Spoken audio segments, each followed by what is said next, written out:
mempersembahkan serial Sandiwara Radio Borobudur. Di tanah Jawa, saat kerajaan Mataram kokoh berdiri, setindak demi setindak, perlahan namun pasti, berdiri megah sebuah bangunan suci, Borobudur. Diangkat dalam serial Sandiwara Radio dengan kisah Kabut Pelangi di Mataram. Naskah karya Edi Dosa, ide cerita Pinandita dan S. Tijab. Para pelaku: Petrus Urspon sebagai Gunadarma, Bambang Suryo sebagai Busutarai, Insan Kautsar sebagai Risang Janaka, Nugraha sebagai Busudandai, Novi sebagai Kencana Jingga, Desi Indah sebagai Gandu, Devi Kurnia sebagai Dewa Kinara, Dewi Ayu sebagai Diah Lokapala, Wiwi sebagai Dewi Manohara, Elias sebagai Purnawijaya. Dibantu oleh Ari, Guritno, Ashari, Edi Juni, Rifki, Pripanggi, Sulis, Teti, Arif, Eni, dan sederet bintang sandiwara radio lainnya. Pembawa cerita Asdi Suhastra, sutradara Edi Dosa.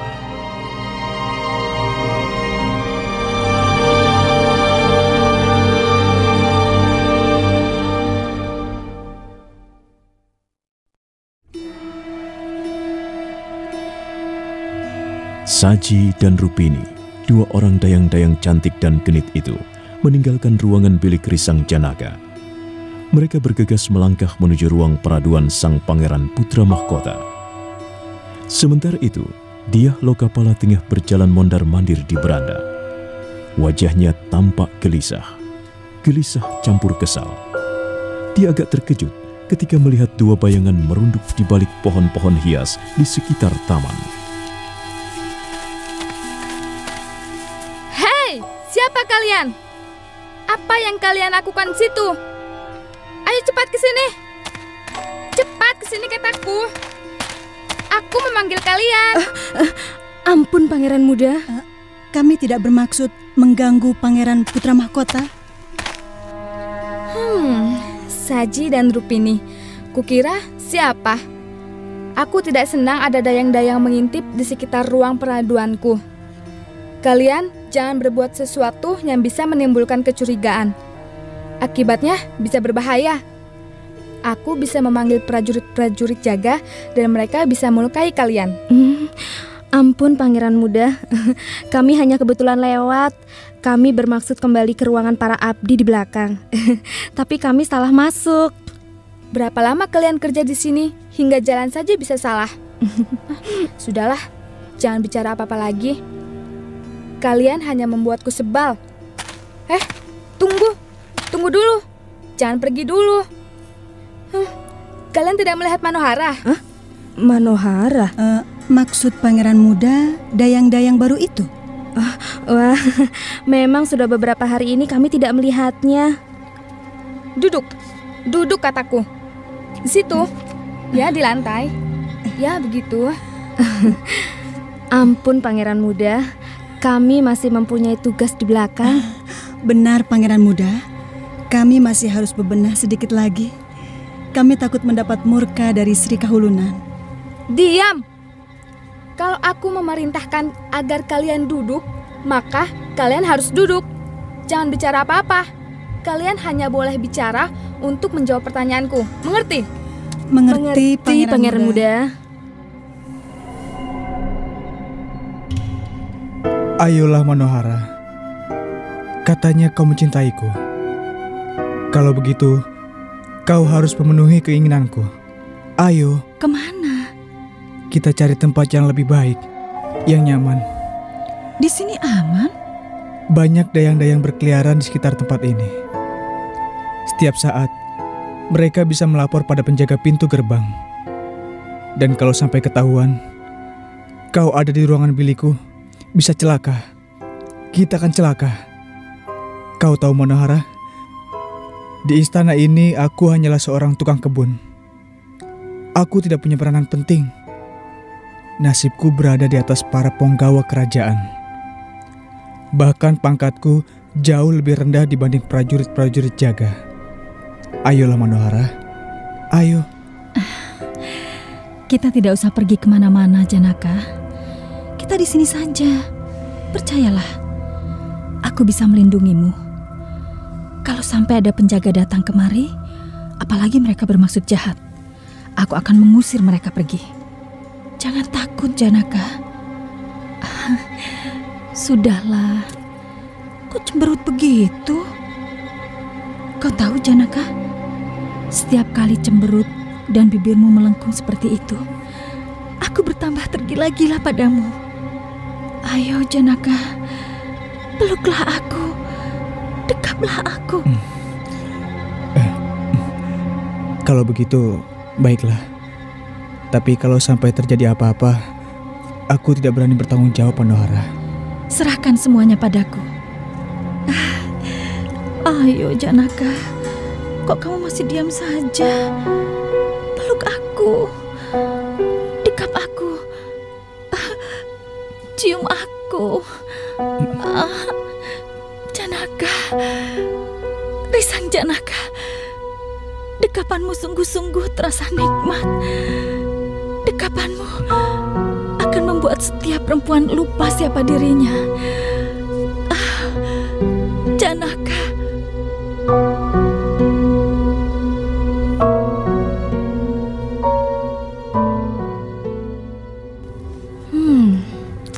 Jadi, kalian ribut gara-gara tukang kebun yang bernama Risang Janaka? Benar, Pangeran Muda. Kami malu sekali, kami menyesal sekali. Aku belum pernah melihat seperti apa orangnya. Apa dia laki-laki tampan? Sangat tampan, Pangeran Muda. Tampan sekali, seperti Batara Kamajaya turun dari kayangan. Karena itu dia mendapat julukan Dewa Pemikat Sukma. Dan konon kabarnya banyak wanita cantik tergila-gila padanya. Sudah banyak yang menjadi korban. Dia memang seorang pemain asmara yang ulung, Pangeran Muda. Luar biasa. Hampir dapat dipastikan setiap wanita cantik yang melihat dan berhadapan dengan Risang Janaka akan tergoda imannya, terpikat hatinya, terpesona jiwanya. Akhirnya pasti dia jatuh dalam pelukan Dewa Pemikat Sukma itu. Hebat sekali. Tapi walaupun dia tampan, walaupun hebat, pandai bermain asmara, dia hanyalah seorang tukang kebun istana. Pangkatnya rendah. Belum tentu dia bisa membuat bahagia perempuan-perempuan cantik yang mengaguminya. Ampun, Pangeran Muda. Sebenarnya kami ingin menyampaikan sesuatu. Tapi apa? Kami takut, Pangeran Muda. Takut, Pangeran Muda, putra mahkota kurang berkenan. Kalian tidak perlu takut. Ceritakan saja. Aku tidak akan marah jika kalian memang bercerita apa adanya. Jika kalian berlaku jujur di depanku. Tapi Pangeran Muda pasti akan murka. Bukan urusanmu. Ayo, cepat katakan. Ampun, Pangeran Muda. Ini mengenai Manohara. Ada apa dengan Manohara? Ampun, Pangeran Muda. Sepertinya Manohara juga tertarik pada Risang Janaka. Keparat. Kamu jangan bicara sembarangan di depanku. Jangan menghasut. Jangan memfitnah orang. Ampun, Pangeran Muda. Kami tidak bermaksud menghasut siapa-siapa, apalagi memfitnah. Kami melihat sendiri. Hati-hati kalian. Jika kalian tidak dapat membuktikannya, kalian akan mendapat ganjaran hukuman yang berat. Aku sendiri yang akan menghukum kalian.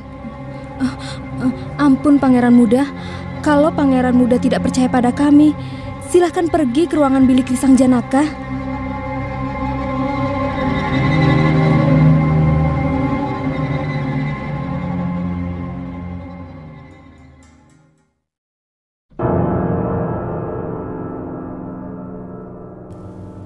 Merah padam wajah Dyah Lokapala. Putra mahkota itu murka sekali begitu mendengar laporan Saji dan Rupini. Darahnya serasa mendidih. Tanpa berkata sepatah pun, dia melompat keluar, kemudian bergegas menuju ruangan bilik Risang Janaka yang letaknya jauh di belakang di antara kandang kuda. Sejenak dia berdiri di depan pintu.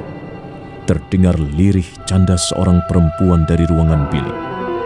Dyah Lokapala mengenali suara itu. Suara tawa dan canda Manohara. Darahnya kembali mendidih. Secepat kilat dia melayangkan sebuah tendangan keras. Ya! Keparat, setan alas. Kamu yang bernama Risang Janaka? Ampun pangeran muda. Berani kau menghinaku. Kamu sadar apa yang kamu lakukan? Kurang ajar. Jangan pangeran muda. Ini bukan salahnya. Ini salahku. Diam kamu perempuan murah, wanita jalang. Hai Risang Janaka. Iya pangeran muda. Ayo keluar. Perbuatanmu ini harus diganjar hukuman paling berat. Aku sendiri yang akan melaksanakan hukumanmu. Keluar. Ampun pangeran muda. Hamba terima salah. Karena itu, keluar sekarang juga. Kamu harus dicambuk 100 kali sampai punggungmu terkelupas. Keparat, setan alas. Apa yang kamu bangga-banggakan Risang Janaka? Kamu tahu siapa aku? Kamu tahu perbuatanmu bisa membuat kepalamu dipenggal algojo. Hamba mohon ampun, pangeran muda. Hamba mengaku salah. Mengaku salah saja tidak cukup. Goblok. Kamu harus menanggung akibat dari perbuatan ini. Aduh, ampun. Ampun pangeran muda, ampun. Hamba benar-benar menyesal pangeran muda. Hamba tidak akan mengulanginya lagi. Sungguh pangeran, ampun. Jangan merengek-rengek seperti anak kecil Risang Janaka. Bukankah perbuatanmu ini menunjukkan sikap sok jago? Benar, kamu merasa sok jago? Tidak pangeran muda, sungguh. Buktinya, kamu berani membawa Manohara ke ruangan bilikmu. Hebat sekali. Kamu merasa menjadi laki-laki paling tampan. Kamu yang mendapat julukan Dewa Pemikat Sukma kan? Berapa puluh gadis telah kamu cemarkan? Berapa perempuan telah kamu nodai? Oh, orang seperti kamu tidak perlu diampuni. Harus dihukum berat. Kalau perlu, wajahmu tampan itu dikerat-kerat dengan pisau. Ampun pangeran muda. Cukup. Sudah. Cukup pangeran muda. Ampun. Apa Manohara? Kamu mau ikut campur perempuan iblis? Kau marah padaku ya? Kau cemburu? Pergi kau dari sini. Aku tak sudi lagi memandang wajahmu. Ternyata kamu hanya cantik di luar, tapi hatimu busuk. Wanita setan. Aku sudah mengatakan bukan dia yang salah Lokapala. Aku yang datang menemuinya. Aku yang salah. Ya, aku dengar semuanya. Aku bukan orang tuli. Kamu memang salah. Kamu telah menghinaku, merendahkan derajat seorang putra mahkota. Karena itu, kamu pun pantas dihukum berat.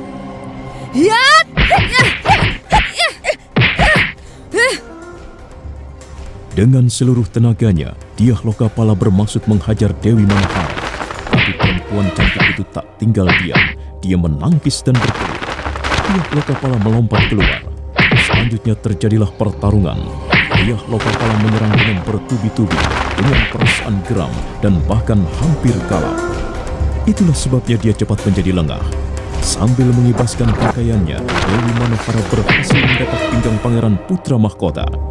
Dyah Lokapala menjerit kecil sebelum tubuhnya tersungkur jatuh.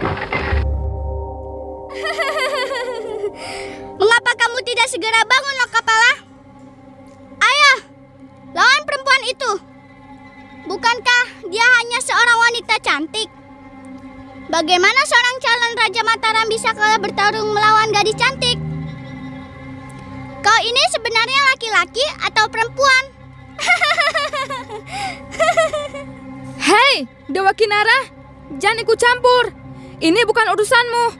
Ini tidak menyangkut kepentinganmu. Lebih baik kamu segera tinggalkan tempat ini. Aku hanya ingin membesarkan semangatmu, Lokapala. Diam! Kalau kamu masih juga bersuara, aku akan membungkam mulutmu selamanya. Kamu tidak punya hak menyuruhku diam. Aku akan bicara kalau aku ingin bicara. Kalau begitu, aku akan memaksamu diam. Hei, tenang Lokapala, tenang. Mengapa kau memukulku? Katanya, aku tidak punya sangkut paut dengan urusan ini. Hei Dewa Kinara, kalau kamu memang laki-laki sejati, ayo, dia Lokapala bukan seorang pangeran pengecut. Aku bukan hanya berani menampar perempuan, tapi aku juga berani memuntir kepalamu sampai kamu berteriak-teriak minta ampun.